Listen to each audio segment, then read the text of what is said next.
Olá, o meu nome é Pedro Almeida Vieira, sou autor do blog Nos Cornos da Covid. Neste vídeo vou falar de dois modelos de previsão que tenho vindo a utilizar, que são métodos muito expeditos para prever a mortalidade diária por Covid.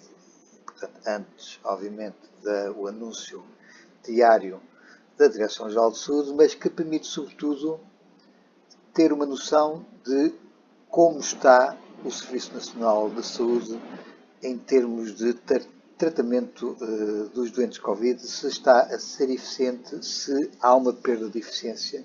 E aquilo que eu vou aqui mostrar é mais do que uma forma de previsão, como é que nós conseguimos avaliar o Serviço Nacional de Saúde e como é que é evidente que atualmente, no final de janeiro, estamos numa situação caótica e da qual a responsabilidade é sobretudo ao nível das políticas e da forma como a estratégia foi gizada, de modo a que, com o aumento de internamentos, tenhamos colapsado muito antes do que seria expectável, tendo em conta que em outubro do ano passado, de 2020, a própria Ministra, está num comunicado do Serviço Nacional de Saúde, assumia a existência de 17.700 camas para apoio à pandemia.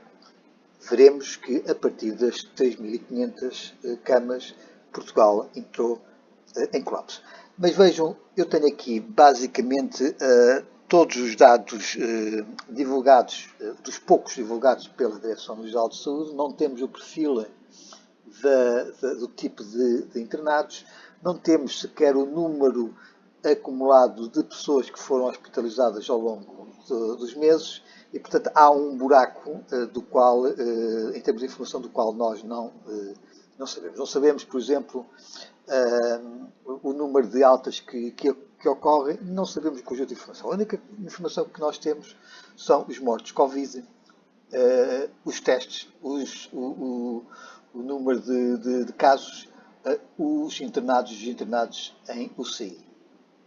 Basicamente, eu, depois de alguma observação e de alguma reflexão, cheguei à conclusão que havia um método muito expedito de analisar, um indicador muito expedito de analisar a eficácia ou a eficiência do Serviço Nacional de Saúde ao nível do tratamento dos doentes Covid, que basicamente era através do cálculo da taxa de mortalidade diária dos internados Covid. Nós não sabemos muita informação sobre como é que é o fluxo que acontece em termos de internados, porque basicamente os números que são divulgados, imaginemos que foram divulgados no dia 9 de setembro, que havia 406 internados, e nós sabíamos que no dia anterior havia 391. A primeira ideia que se tem é que aumentou 15 pessoas no internamento. Isso não é bem assim, porque desses 15 nós vamos ter que somar também os mortos e devíamos ter em conta também somar aquelas altas que terão ocorrido. Mas nós isso não sabemos, apenas sabemos a variação e basicamente a variação dos internados é constituído por 4 parcelas. A primeira parcela é sobre os internados que existiam no dia anterior, portanto, os 391. É a soma dos novos internados, portanto, as pessoas que foram hospitalizadas, portanto, é a soma dessa componente também, e depois há duas subtrações. Há a subtração das mortes e há a subtração das pessoas que receberam alta. Nós não sabemos quantas pessoas receberam alta, mas, de qualquer modo, pode-se sempre estimar a taxa de mortalidade diária dos internados do dia N-1, portanto, do dia 8 de setembro, e dos mortos que foram registrados no dia 9, e, portanto, é a divisão entre o número de mortos pela população internada do dia anterior que nos dá a taxa de mortalidade diária, que, por exemplo, no dia 9 de setembro era de 0,8 e eu faço aqui também a média ponderada, a média móvel de 7 dias para, digamos, estabilizar melhor as variações bruscas de dia para dia.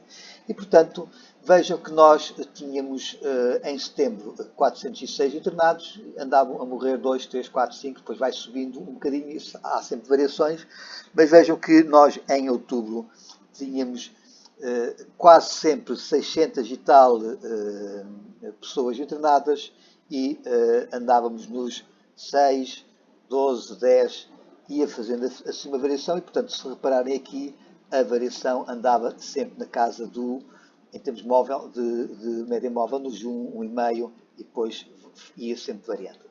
Vejam que, à partida, isto estava num nível de 1,4, 1,5, depois vai subindo e, na verdade, aquilo que nós esperaríamos era que um sistema destes estivesse estável, tendo em conta até as evoluções que se verificavam em termos, ou se verificaram em termos de tratamento. Ou seja, seria expectável que, à medida que o número de internados pudesse eventualmente aumentar, haveria uma equiparação proporcional em termos de óbitos. E, portanto, se nós aqui, por exemplo, de outubro tínhamos 682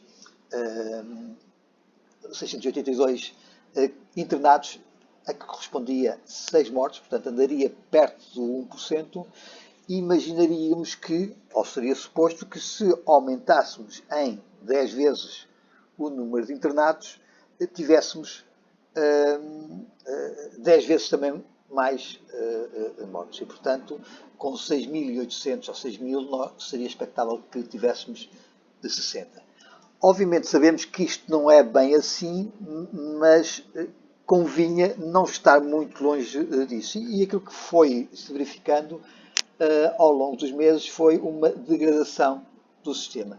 Aqui, se repararem, no dia 17 de novembro, nós tínhamos 3.000 internados, a que correspondeu 79 óbitos, e, portanto, andávamos nesta altura já por volta dos 6,5%. Portanto, havia aqui já um sinal de ligeiro agravamento e, portanto, significava que isto não estava a ser linear.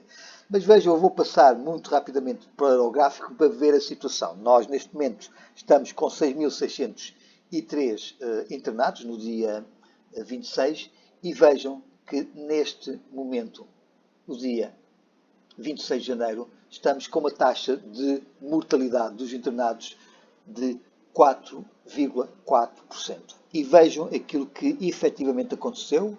Eu estava a olhar para os dados de setembro, abaixo ainda de 1% de mortes, vai variando um bocadinho, depois chega aqui em outubro e estabiliza no 1,5%. Há um agravamento ao longo da parte final do mês de outubro e na primeira quinzena de novembro e depois estabiliza durante um mês e meio até princípios de dezembro, princípios de janeiro, em que ronda os 2,5% sem grandes variações.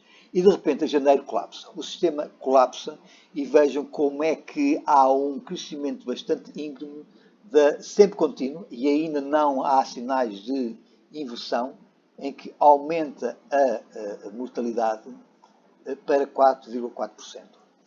Ou seja, nós não temos já esta correspondência de 1%, nem de 2,5%, passa para 4,4%. E é isso que é uma alteração aparentemente pequena, de 2,4% para 4,4%. Parece bom, são só 2 pontos percentuais, parece que não é muito. Não, é imenso e nós já vamos falar nisso. Tenho ali aquele quadro em que já dá para ver um bocadinho, mas deixem-me só mostrar aqui outro gráfico que mostra um pouco também um modelo que é quase igual àquele, só que, na verdade, relaciona de forma direta o número de internados com os óbitos e, portanto, há aqui uma distribuição ao longo deste gráfico em que nós fazemos a distribuição num determinado dia e à medida que vamos aumentando o número de internados, como se veio a verificar, há uma relação entre internados e óbitos que se obtém. E, portanto, estes valores serão aqui à volta dos 500 mil internados, ainda são os valores de setembro e outubro, e depois vai aumentando. Há aqui um período em que anda por volta dos 3 mil e depois baixa um bocadinho, e portanto há aqui uma correspondência, que aqui já se nota que houve uma alteração, porque na verdade aqui, enquanto estávamos até aos 1000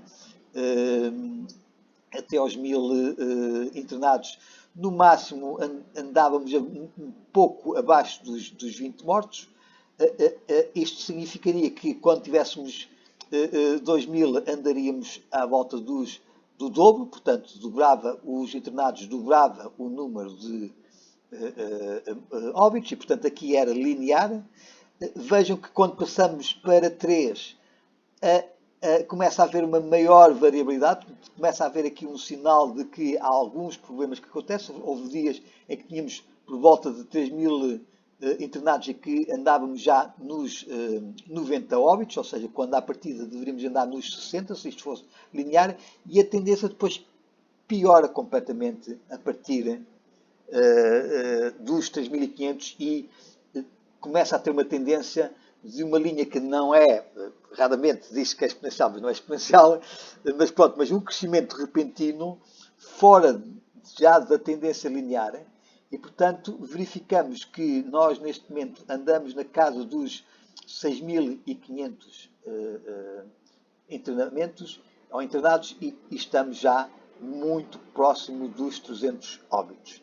E, portanto, esta situação basicamente configura aqui, por um lado, esta alteração aqui configura uma situação de que o sistema entrou em colapso, e aqui está em roda livre completamente colapsado e sem, digamos, uma inversão à vista. Enquanto, neste momento, enquanto efetivamente não houver uma redução dos internados, o sistema mostra que está completamente colapsado, e, portanto, que aquela mensagem que foi transmitida em outubro de que teríamos 17.700 camas disponíveis para a Covid, podemos as ter, podemos as comprar no IKEA. O que é certo é que não temos capacidade de meios humanos disponíveis no Serviço Nacional de Saúde para tratar a doença. Portanto, o problema não é a doença em si, é, sobretudo, a capacidade que temos de tratar a doença. E, portanto, nós poderíamos estar, como outros países, estar a ter até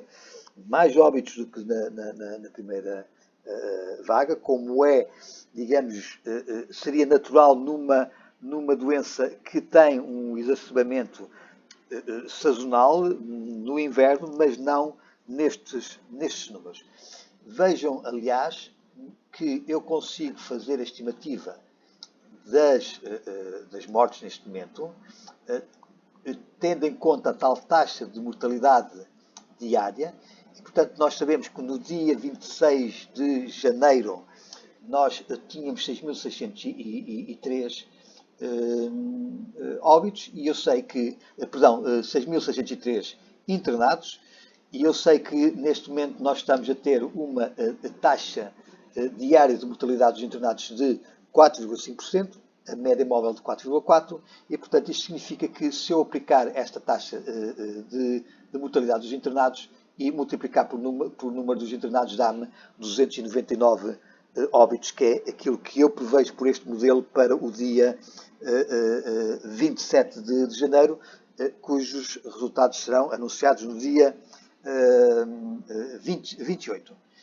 E, portanto, eu tenho este modelo que me indica este valor. Tenho este modelo que, através desta equação retirada desta linha polinomial de grau 2, eu consigo também estimar os óbitos que poderão se verificar, e, neste caso, aponta-me para 310. E, portanto, vão ser muito provavelmente estes valores que iremos ter anunciados no dia 28 de janeiro, relativamente ao dia 27.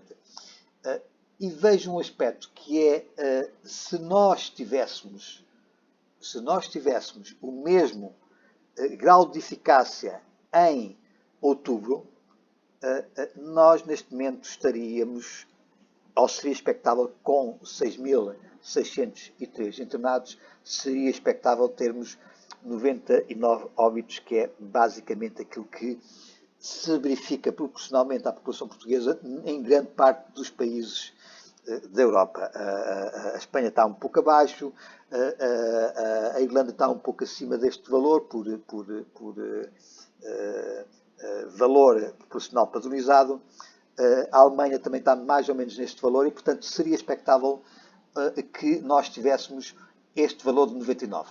Este valor de 99 basicamente é, digamos, a eficiência que tínhamos do tal 1,5% de taxa de mortalidade a multiplicar por 6.603. Isto é muito simples. Teríamos os tais 99. Se, mesmo assim, nós tivéssemos a eficiência que estávamos a ter, ou a eficácia que estávamos a ter no tratamento dos doentes Covid em meio hospitalar, e é bom que se diga que a grande parte da mortalidade não vem dos UCIs, a grande esmagadora maioria das mortes vem das enfermarias, porque geralmente a esmagadora maioria dos idosos com mais de 80 anos não vão para os UCIs, não vão para os cuidados intensivos, não são ventilados e, portanto, muitos deles estão numa situação já extremamente débil, por causa de todo o passado de meses sem assistência médica, de uma situação em que chegam completamente fragilizados, de uma situação em que houve uma vaga de frio que não teve plano de contingência e, portanto, são, digamos, não direi carne para canhão, porque não é uma guerra, mas têm uma elevadíssima probabilidade de apresentarem um quadro clínico que depois resulte nas enfermarias em morte. E, portanto, vejam que mesmo assim, se nós tivéssemos o cenário de 2,5%, que marca praticamente o mês de dezembro todo e o mês de novembro, nós, com o nível de internamentos atuais, 6.603, eu multiplico isto por 2,5% e vai-me dar o valor que ali está. 165. E vejam que 165 é completamente diferente de 300. 99 é completamente diferente de 300. E, portanto, tudo o que está acima da barra amarela é óbitos, são mortes da responsabilidade do SNS, que perdeu a sua eficácia. Tudo o que sejam mortes também acima desta barra verde são, digamos, também situações de alguma perda de eficiência. E, portanto, são estas situações que nós temos que considerar quando estamos a falar neste nível de mortalidade. A Covid, nos outros países da Europa, não está a atingir estas proporções. Nós já ultrapassamos em muito os picos da esmagadora maioria dos países, da Bélgica, da Itália, da Espanha. Se nós compararmos o pico proporcionalmente à população brasileira, que o pico está muito próximo, está entre os 1.000 e os 1.100, isso corresponde em Portugal, tendo em conta que eles têm cerca de 20 vezes a população portuguesa, 1.000 mortos representa no Brasil o equivalente a 50 mortos em Portugal. Nós estamos perto dos 300. Nós estamos perto de uma situação 6 vezes, repito, 6 vezes pior do que a brasileira. Estamos numa situação 3 vezes pior proporcionalmente à situação dos Estados Unidos. E, portanto, nós temos que assumir que há aqui um completo falhanço de toda uma estratégia que passou do milagre lusitano da primavera para um descalabro total por falta simplesmente de preparação do Sistema Nacional de Saúde e de toda a estratégia que foi montada para conter, digamos, um surto que poderia, numa situação bem planeada, ser uma doença que efetivamente seria pior do que uma gripe, efetivamente poderia ser pior, mas não colocava este descalabro. Até porque eu amanhã provavelmente apresentarei aqui um vídeo além sobre essa matéria, além desta mortandade exacerbada na Covid, nós estamos a ter também um excesso de mortalidade não Covid que está a afetar muito também grupos etários que não são afetados pela Covid. O que é que significa? Significa que há uma sobremortalidade em faixas etárias por outras doenças. E nós verificamos isso, e adiante já, que há uma incidência maior de mortalidade em janeiro a partir dos 25 anos. E estamos a falar de crescimentos em alguns destes grupos etários da ordem dos 30% a 40% em relação à média. No caso dos maiores de 85 anos, a sobremortalidade em relação à média dos últimos 5 anos aproxima dos 60%. Portanto, nós neste momento estamos concretamente a viver uma situação caótica em que estamos a lidar, por causa da impreparação do Serviço Nacional de Saúde, duas pandemias. A pandemia da Covid e a pandemia do colapso do Serviço Nacional de Saúde, do qual, e lendo vários dos meus posts ao longo dos meses nos cornos da Covid, é algo que era mais que evidente, e aquilo que nós estamos, infelizmente, a passar é exatamente o resultado dessa estratégia. E era bom que as pessoas não culpassem o vírus, não culpassem, digamos, algo sobrenatural, que olhassem para o sistema, que olhassem para as políticas, que olhassem para os políticos. Aquilo que está aqui em causa é, basicamente, as vidas humanas, e é o básico que se exige de um Estado, é que faça o máximo esforço possível para ter um sistema nacional de saúde credível e que não entre em ruptura quando mais ele é necessário. Muito obrigado e até breve.